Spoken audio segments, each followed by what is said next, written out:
Med je v ľudstve zatiaľ pomerne zaznávaná a málo užívaná poživatina.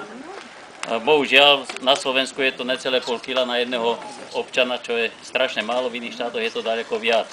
Samozrejme, treba si uvedomiť, že na jedno takéto kilo medu včela musí navštíviť, včely musia navštíviť, jedna to nedokáže, 5 miliónov kvetov, ale včela nosí do úla nektár. Vystaví si takéto nejaké dielo, to som ich prosil celý rok, aby mi to do toho pohára dokázali spraviť. Vidíte, má tam vzdušné medzery, čiže keby to stávala v prírode, tady je prúdy vzduch, aby sa dostal, zaviečkovali a potom dosia, tu je aj pár buniek, môžeme to nehať kolovať, tak potom sa z toho vyliahnu včely a samozrejme zanesú to potom medom. A zasa, keď to zanesú medom, to je hento panenské dielo, tak to zasa vyzerá, neviem, kto ste to ešte videli alebo nevideli, tak to vyzerá asi takto, je to na panenskom diele, tiež dalo by sa to jesť. Takto to krásne zaviečkujú, kto bude mať záujem, môže si to potom pozrieť. Potom príde včelár, zoberie vidličku, odviečkuje to, vytočí to v medomete a máme konečne ten med v nejakom pohári. Keď zjeme ten bosk panenský, zasa sa nič nedeje, využíva sa to zase tedy, keď máte hnačku a neviete, ako ho zastaviť. Čiže keby ste to vyžúvali a prehltli aj s tým boskom, tak sa vám zastaví búrkové prehánky. No, viem, že mnohí to nepočuli, ale tí, čo počuli, nech mi odpísali, že to zopakujem. Samozrejme, med ako taký aj kryštalizuje. Každý med sa skladá zo sacharázu, z glukózy a fruktózy, čiže z ovocného aj z ovocného cukru. A ovocný cukor nám takto pekne kryštalizuje. Čož nie je samozrejme na závodu medu, ale je to samozrejme potreba medu. V miestnosti máme okolo 80% vlhkosti, keď sa pozriete na vlhkomer doma a zistíte, že keď ho máte stále otvorený, tak ho vám na vrchu nasáva, ale aj tie pachy, keď žena vysmažá šnicle. Keby ste ho menej často jedli, čiže si predstavíme, že sú dva členovia rodiny a celý rok ho budú jesť, tak jak je momentálne celoročná spotreba, že kilo medu za rok, tak určite už keď ho budú dojedať a bol by stále otvorený, mal by všelijaké chutelenie medové. Áno, čiže preto sa ten med by sa mal zatvárať. Aby sme sa bránili cudzím medom, tak Češi vymysleli, že ho budeme šľahať, krémovať, pastovať, má to také 3 názvy, o ničom. To je vlastne takýto med, ktorý včelár upraví vďaka vrtačke a antikorovej vrtele do stavu, z ktorej je velice vláknitý, ako vidíte, nevypadne, neuteká z chlebok deckám a vydrží takto 3 roky, samozrejme zasa zatvorený. Môže sa zohrievať, alebo zohrievať mikrovlnnej rúre? Nie. Mikrovlnná vlna vám tam zabije všetky vitamíny, lebo tam sú silové tlaky. Počkaj, keď sa dá na rozmrazovanie? Mikrovlnku nikto nedoporučuje, je dokázané, že všetky C vitamín, B vitamín to zabije. Čiže radiátor mikrovlnka vypustíte z hlavy. Najlepšie je na tom denku vo vlažnej vode dočkať si, nemá to teplo na hlavu. Najmä lipový med je veľmi dobrý po operácii žalúdka a pri problémoch hladvín, takže tí, čo majú problémy so žalúdkom, by ho mali užívať viacej. Najlepšie je med užívať ráno, a kto nemôže spať, vyslovene si dať lyžičku medu na noc. A koľko asi tak medu človek môže denne zjesť, tak doporučujú, že maximálne 2 polievkové plné lyžice za deň. Nakoľko ho denne neužívate, takže nič sa nestane, keď tie 2 lyžičky zjete. Viete dobre, že aj med, pokiaľ je vretý, tak páli, áno? Ale príde po určitú hranicu, keď už ho hravo pijete. Čiže ešte má mierne páli a keď si na to prídete, že zalal som si šálku medu a už viem, že tak za 5 minút, či šálku čaju, a za tých 5 minút ho môžem piť, tak predtým si tam dám tú lyžičku medu, lebo viem, že už je tá teplota zhruba toho čaju tých 40-45 stupňov. Čiže on mi ešte ju stiahne, rozmiešam si a môžem ho vypiť, medu som neublížil.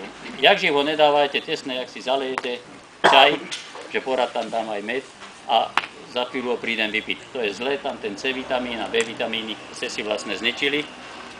No a samozrejme aj tým prehrátým, keď si to prehrejete, tak tie vitamíny, keď zničíte, tak vlastne keď to zoberete, máte to len sladidlo a velice drahé sladidlo. Každý pritom sa pýta, bože, ale a ktorý ten med je vlastne najlepší? No treba povedať, že každý z nás by si mal kupovať zrejme z každého medu, ale určite najzdravší, nie najlepší, ale najzdravší a možno aj najsladší je ten prvý jarný med, len preto, že včely tedy navštevujú širokú škálu kvetenstva, od ovocného stromu cez repku a iné plodiny, keď to tak zoberete, ak to na jari rozkvítá, najprv sú to tie barušky, práve také vrbiny, aj jelše a potom idú tí čerešné, plané. Takže vlastne tam je najviac obsiahnutých kadejakých vitamínov, takže jarný. Nevýhodou tohto medu je to, že aj toto je z jarného medu, že tak krásne kryštalizuje. Toto je ináč stará medovica, tá zase takto kryštalizuje. Vidíte, je tam trochu iného medu, ten nedokázal zatiaľ skryštalizovať. Ja som vám donesol ukázať to, čo tento rok včely nanosili, aké zaujímavé pely. No a to, čo hovorí, že navštevujú rôzne, vám aj nechám vydokumentovať. Toto je môj tohoročný prvý pel. Ako vidíte, akú farbu tam chcete, takú tam nájdete.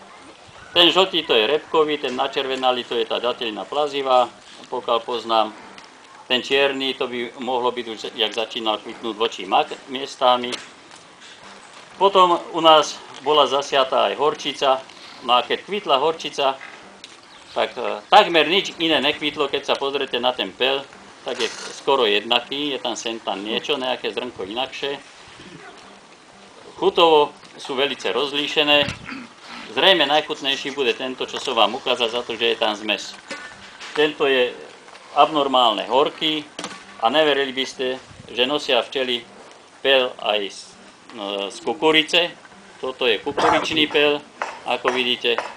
A ten, zatiaľ čo som koštoval pel, je suverénne najviac horký. No, pel. Pel ako taký sa momentálne v ľudovom liečiteľstve začína využívať takisto na rôzne ľudské neduhy.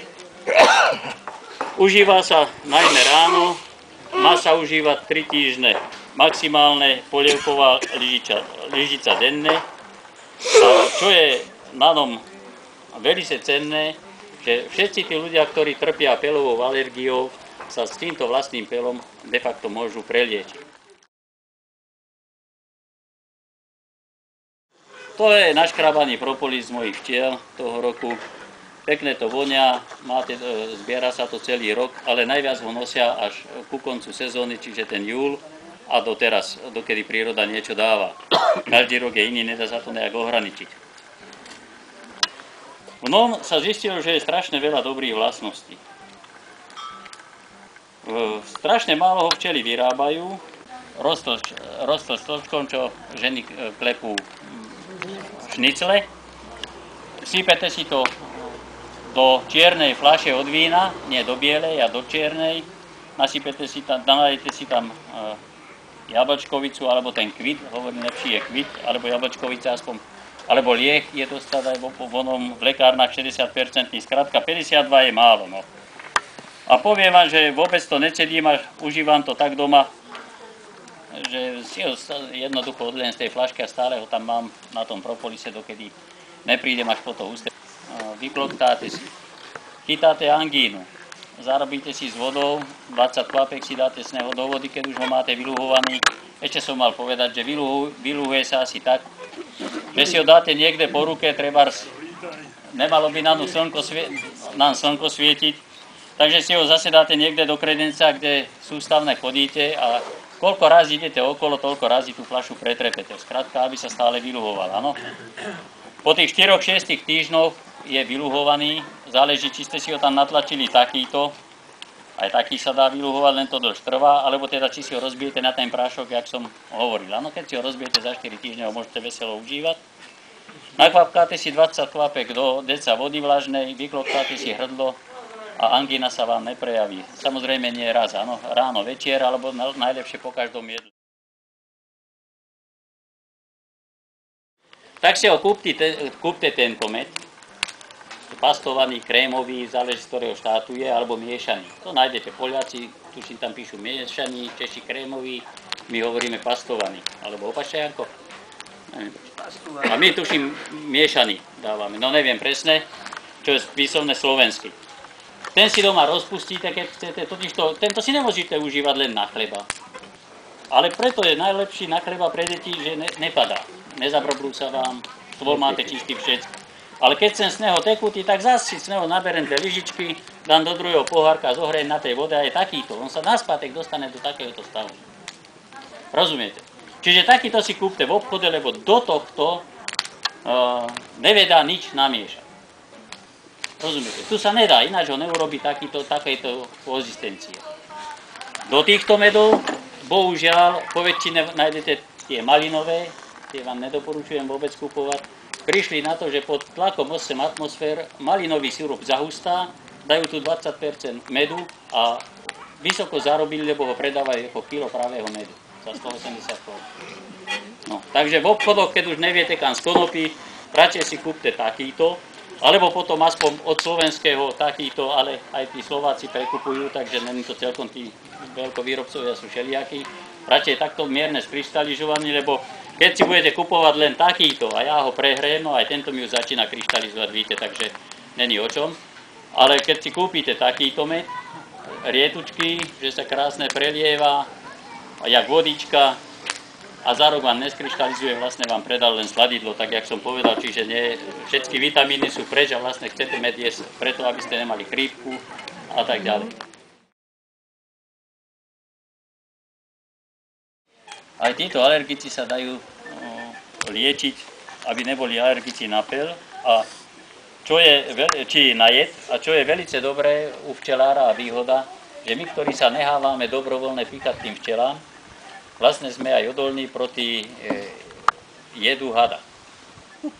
Oni tam majú totižto aj také látky, že keby poštípal had s jedom, tak určite ďaleko neskôr zomrem, ako hoci ktorý z vás, ktorý teda včelami píchaný není, takže na ne nenadávajte, že vás pichli. A keď toho jedu moc nechcete, tak nevytáhujte si to žihadlo takto, ale si ho vyškrabujte. Tým, že ho vyškrabnete, tak z toho vačku si vlastne nevytlačíte ten jed, ale máte ho mimo. A už keď chcete byť odolný, tak si ho stlačte, no nech vám tam napukne trochu tá ruka, však ono to prejde. No kedysi som aj ja opúchal, aj som myslel, že nebudem včeláriť, trvalo to vyše roka, no dneska neviem, že keď ma pichne, ma pichla za chvíľu.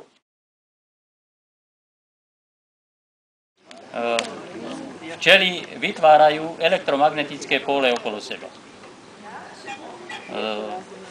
Od stanoviska včiel to dosahuje až 200 metrov, samozrejme tam dá v slabšej tej sile. A v poslednej dobe sa zistilo, že preto včelári sú o nejaký ten zdravší, to je vidieť aj na Stankovi Urbane. Keď sa zdržujú aspoň 20 minút pri včelách, tak normálne včely dobijú človeka s tou energiou. Dokázalo sa, že teraz je takým hitom, že včelia voda.